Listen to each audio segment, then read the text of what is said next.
Hoy, Mare, alam mo ba tong batang ere? Nako, nakita kong may naghatid na lalaking nakamotor nung isang gabi. Ay, oh, ano ba yan kababaeng tao? This oras na ng gabi, gala pa ng gala. At nagpahatid pa pala talaga sa lalaking nakamotor. Ano ba yan, mga babae talaga ngayon, mga kabataan, mga kumikirenking na talaga. Excuse me, ako po ba yung pinag-uusapan nyo?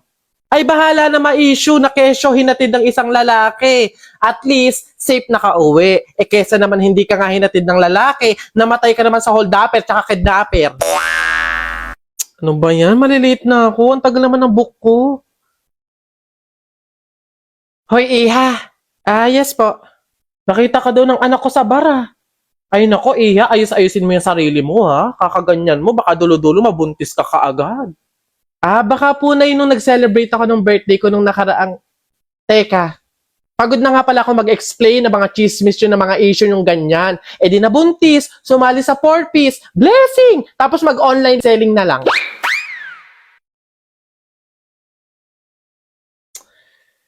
Girl, alam mo ba, meron ako nabalitaan. Yung iba dyan, bali-balita sa buong campus, eh ang dami daw kalandian. Aba, tatlo-tatlo ang lalaki. Mahiya naman. Sa true. Diyos ko, how yarn? Magtira naman ng lalaki. Ah, mga beb, excuse me ha, baka naman mga tropa kong lalaki yung... Ah, oo, mga lalaki ko yon, may pang umaga, tanghali at gabi. Para madaming extra, di ba? Ali lalaki, anytime, anywhere.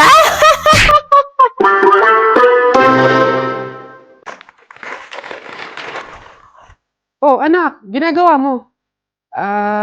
Wala po 'to. Kumukuha lang po ako ng pambaon. Eh, ang dami naman yan. Mauubos mo ba lahat yan? Opo, Nay.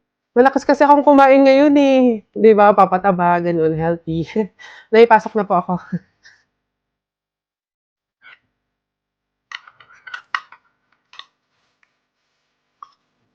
Nay, pwede po bang sa akin na lang yung natira nating kanin tsaka ulam? Bakit naman? Babaunin ko po sana ulit bukas. Sayang naman kung itatapon, 'di ba? Nay, pasok na po ako. Nay, puwede po bang padagdagan ng ₱200 yung baon ko? Para saan? Para lang po sana sa class fund po namin, opo. Naniningil na po kasi, eh, magbabayad lang po sana. Nay, andito na ako. Anak, umamin ka nga sa'kin. Madalas ka nagpapadagdag ng baon, kumukuha ng sobra at tirang pagkain. Ano bang meron? Nay, naawa po kasi ako sa kaibigan ko, eh. Sobrang hirap na po siya sa pagtataguyod ng pag-aaral niya. Oo, hindi naman tayo mayaman. Wala din tayo, pero kailangan ko talaga siyang tulungan, eh. Ayokong tumigil siya ng pag-aaral, Nay. Gustong-gusto ko siyang ilaban para sabay kaming makapagtapos. Babe, etong food, baon mo to for today. Tapos, etong cash, ayan, pangbukas mo naman to. Tapos meron pala ako nakitang notebook tsaka ballpen sa bahay na hindi na nung ginagamit. Bigay ko na lang din sa'yo para at least magamit mo sa mga lesson. Babe, salamat ah. Hayaan mo balang araw, makakabawi din ako sa'yo. Babe, hindi mo naman kailangan bumawi eh. Ang gusto ko, parehas tayo makapagtapos. Masaya na ako doon.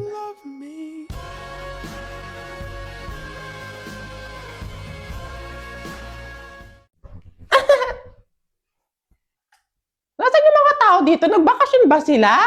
Ay sana all may pabakasyon kami mga multo, ano dito-dito lang. Diyos ko, umalis, wala man lang pag-grocery. Ano ba naman niya? Kala ko ba mayaman yung napuntahan kong bahay? Ano ba yan? Bakasyon, gusto, ligpit plato, ayaw? Inawanan pa ako ng gawain talaga. Napakatatamad talaga ng mga tao na yan talaga. Uy, ano to? Ba't may nagchat-chat na ganito? Kabit to ni Sir. Ay, shit! Do kayo! Alfredo, do her! Ay, nasolo ko din yung sala, Diyos ko. Lagi na lang silang nandito.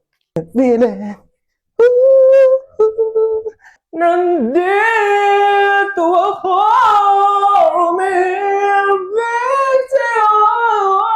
hindi nakaka-pretty itong pagiging multo, Diyos ko, nakaka-haggard, nakakapagod, Tagal naman nila. Hindi pa ba sila uuwi? Nakakabagot din pala mag-isa dito. Shucks, baka may multo pala dito.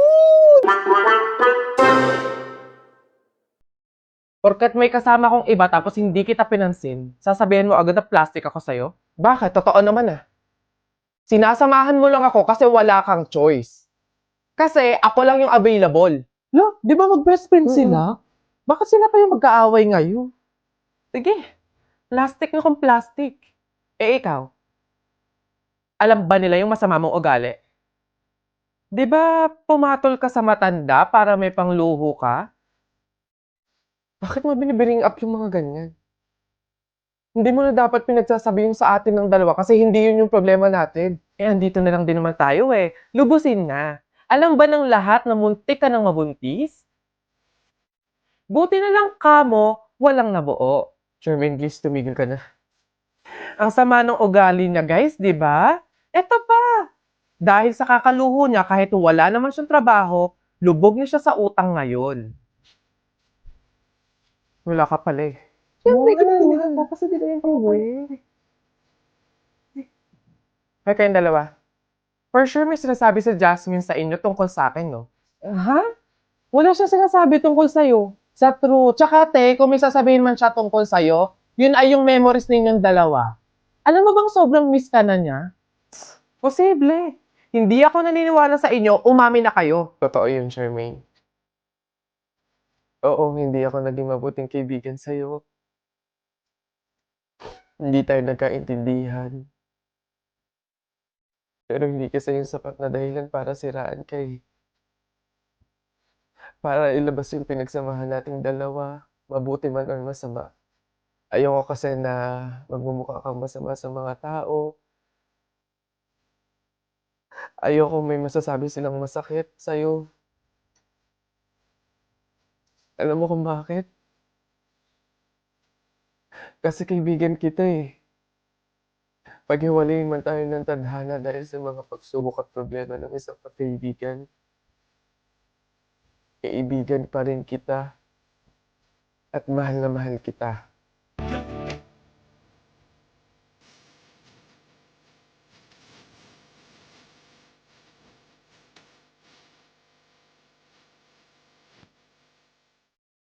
Nay, pwede pa akong bumili ng ice cream? Anak, wala pa tayong budget para dyan. Baka kapusin tayo sa pambili ng ulam at bigas. Grabe, no? Pag-aalalahanin mo, ang hirap pala talaga ng buhay nyo noon. Tipong ice cream, wala kang pera pambili. Pero ngayong lumaki ka na, talagang masasabi mong kaya ko nang bumili ng ice cream kahit ilan pa yan. Nag-crave tuloy ako sa ice cream. Bibili nga ako. Ate, pabili nga po ng ice cream. Yung crispy balls po nila. Perfect talaga to ngayong tag-init, no? Ay, oo nga pala, alam nyo ba na may pa-promo ang ice? Ito ang surprise sticks.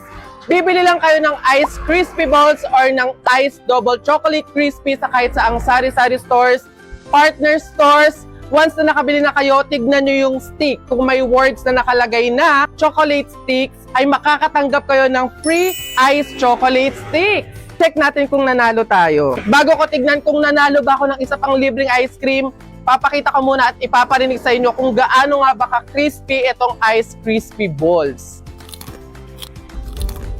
Pakinggan nyo sobrang crispy.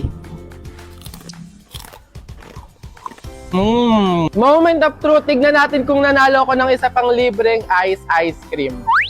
Oy! Panalo, ayun may nakalagay na chocolate stick. Totoo nga! Patunay atin, nanalo pa ako ng isa pang libreng ice cream. So, bigay mo na yan. Akin na yung libreng ice cream na yan. Woo! Ayan, sino bang ayaw ng free ice cream, di ba? Kaya sugod na sa pinakamalapit na sari-sari stores, bumili ng ice crispy balls at ng ice double chocolate crispy. Sumali sa promo para sa libreng ice cream!